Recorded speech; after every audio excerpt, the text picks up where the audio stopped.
नमस्कार दोस्तों। आज के इस वीडियो में आप लोगों का एक बार फिर से स्वागत है। आशा करता हूँ आप अच्छे होंगे, स्वस्थ होंगे। दोस्तों, जहाँ एक ओर भारत के लोग कल अपने आज़ादी का उत्सव मना रहे थे, तो वहीं दूसरी ओर भारत का पड़ोसी देश, भारत का मित्र देश अफ़गानिस्तान, वहाँ के लोगों की आज़ादी एक अनिश्चित काल के लिए अंधकार में जा चुका है, डूब चुका है। और ऐसा मैं इसलिए कह रहा हूँ क्योंकि अब अफ़गानिस्तान में तालिबान पावर में आ चुका है। पूरे अफ़गानिस्तान पे तालिबान का कब्ज़ा हो चुका है। रिपोर्ट्स में ये सामने आ रहे हैं कि वहाँ के राष्ट्रपति देश छोड़ दूसरे देश में शरण ले चुके हैं। वहाँ के जो वाइस प्रेसिडेंट हैं, जो वहाँ के टॉप लीडर्स हैं, वो देश को छोड़ चुके हैं और अब पूरी तरीके से वहाँ पे तालिबान का कब्ज़ा हो चुका है। तो दोस्तों, आज के इस वीडियो में हम लोग चर्चा करने वाले हैं कि क्योंकि अब जब तालिबान वहाँ पे पावर में आ चुका है तो इसका असर वहाँ के लोगों पर किस तरीके से पड़ने वाला है, भारत के ऊपर इसका असर किस तरीके से पड़ेगा और पूरी दुनिया पे भी। तो इन्हीं बातों को हम आज के इस वीडियो में डिटेल में जानने वाले हैं। तो आप वीडियो में लास्ट तक बने रहिए और अगर आपको ये वीडियो पसंद आए तो लाइक करें, कमेंट करें और इस वीडियो को ज़्यादा से ज़्यादा शेयर करें। दोस्तों, जैसा कि इतिहास गवाह है कि जब पिछली बार तालिबान पावर में आया था तो उसने किस तरीके से लोगों के ऊपर अत्याचार किया था। तो जब अब दोबारा तालिबान फिर से पावर में आया है तो उन्हीं बातों का रिपीट होने का डर सता रहा है सभी लोगों को, जो अफ़गानिस्तान में रह रहे हैं उन्हें भी और जो अफ़गानिस्तान के बाहर के हैं उन्हें भी। अब ऐसा माना जा रहा है कि जो वहाँ पे माइनॉरिटी ग्रुप है like Hindus, Sikhs, Christians, Tajik, Uzbek, इन लोगों के ऊपर अब बहुत ज़्यादा अत्याचार होगा। जो वहाँ पे लोग हैं उनके फंडामेंटल राइट्स को क्रश किया जाएगा, यानी कि अब वहाँ पे फंडामेंटल राइट मतलब इस तरीके की कोई बातें नहीं रह जाएंगी, क्योंकि तालिबान जो है वो एक एक्सट्रीमिस्ट ग्रुप है, रेडिकल ग्रुप है, फंडामेंटलिस्ट ग्रुप है और आप ऐसे ग्रुप से फंडामेंटल राइट्स इन सभी बातों का आप एक्सपेक्टेशन नहीं कर सकते हैं, आशा नहीं कर सकते हैं। तो वहाँ के जो माइनॉरिटी ग्रुप्स हैं अब उनके ऊपर अत्याचार होने का डर सता रहा है।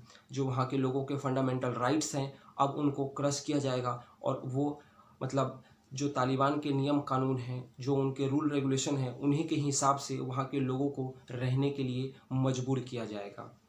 दोस्तों, वहाँ पे सबसे ज़्यादा अगर किसी को डर सता रहा है तो वहाँ की लड़कियाँ, वहाँ की जो महिलाएं हैं उनको, क्योंकि जब पिछली बार वहाँ पे सरकार आई थी तालिबान की, जब वो पावर में आए थे तो महिलाओं के ऊपर बहुत ज़्यादा अत्याचार किया गया था।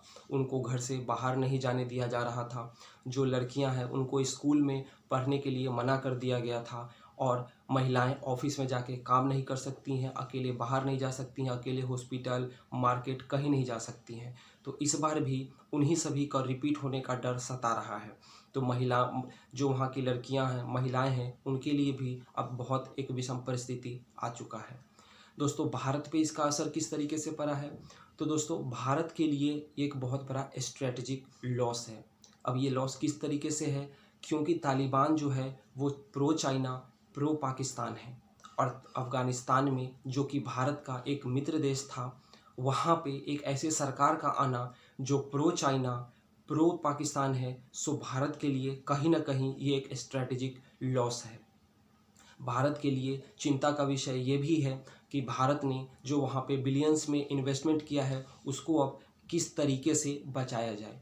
दोस्तों, आपको पता होना चाहिए कि भारत ने अफ़गानिस्तान में कई सारे डेवलपमेंटल प्रोजेक्ट्स उन्होंने वहाँ पे किया है। भारत ने वहाँ पे डैम बनाए हैं, पार्लियामेंट बनाए हैं, स्कूल कॉलेजेस बनाए हैं, रोड्स बनाए हैं। तो वहाँ पे विकास के कार्यों में भारत का योगदान बहुत ज़्यादा है। तो अब उन सबको किस तरीके से बचाया जाए, भारत के सामने ये चिंता भी भारत को सता रही है। दोस्तों, दुनिया पे इसका किस तरीके से असर पड़ेगा? तो अब जो बाकी टेररिस्ट ग्रुप हैं लाइक बोको हराम, अल शबाब, ISIS, ये जितने भी टेररिस्ट ग्रुप हैं अब उनके लिए तालिबान एक रोल मॉडल का काम करेगा। अब रोल मॉडल का काम किस तरीके से करेगा, इस बात को भी जानते हैं दोस्तों। क्योंकि तालिबान अफ़गानिस्तान में पावर में आया है, चुनाव लड़कर नहीं आया है, डेमोक्रेटिक तरीके से नहीं आया है। वो बंदूक के मतलब डर दिखाकर, बम बारूद गोला का डर दिखाकर अब वो वहाँ पे पावर में आया है। तो जो बाकी टेररिस्ट ग्रुप हैं जैसे बोको हराम नाइजीरिया, नाइजर, चाड, माली के एरिया में वो बहुत ज़्यादा एक्टिव हैं। तो अब उनके उनके मतलब वो भी ये सोचेंगे कि क्यों ना हम भी तालिबान के रास्ते पे चलें, और जिस तरीके से तालिबान ने फोर्सफुली अफ़गानिस्तान पे कब्ज़ा कर लिया है, अब वो वहाँ पे शासन में आ गए हैं, तो ये काम हम भी कर सकते हैं। तो अब तालिबान रोल मॉडल का काम करेगा पूरे टेररिस्ट ऑर्गेनाइजेशन के लिए पूरे दुनिया में। दुनिया पे इसका किस तरीके से असर पड़ने वाला है दोस्तों? तो इस एरिया में, क्योंकि अब अफ़गानिस्तान में तालिबान का कब्ज़ा हो चुका है, तो इस एरिया में मतलब ऐसा माना जा रहा है कि जो बाकी आतंकी संगठन हैं, अल-कायदा, ऐसे संगठन जो कि तालिबान के साथ उनका काफ़ी क्लोज लिंक है, तो उनके जो टेररिस्ट हैं अब वो एक्टिव हो जाएंगे, क्योंकि उनको अब एक सेफ़ ग्राउंड मिलेगा अफ़गानिस्तान में, जहाँ से वो ट्रेनिंग लेकर, जहाँ से वो इक्विपमेंट लेकर फिर पूरे एरिया में उनका आतंक फैलने वाला है। यानी कि इस पूरे रीजन में एक अब इनस्टेबिलिटी आने वाला है, अस्थिरता का दौर आने वाला है।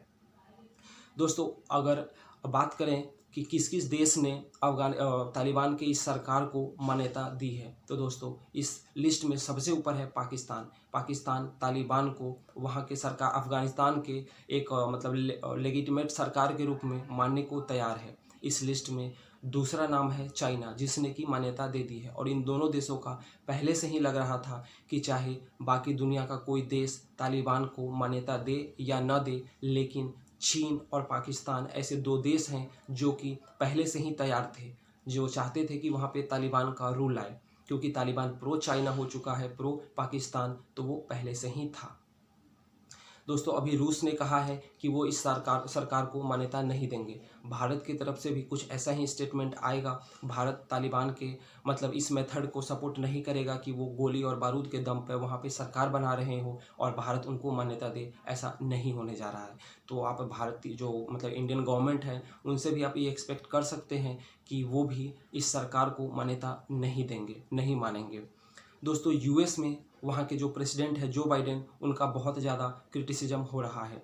वाशिंगटन डीसी में, वहाँ के बड़े बड़े शहरों में अब लोग प्रोटेस्ट कर रहे हैं और कह रहे हैं कि जब अफ़गानिस्तान बर्बाद हो रहा था तो आप सो रहे थे, क्योंकि जो उनका ये डिसीजन था वो बहुत गलत था।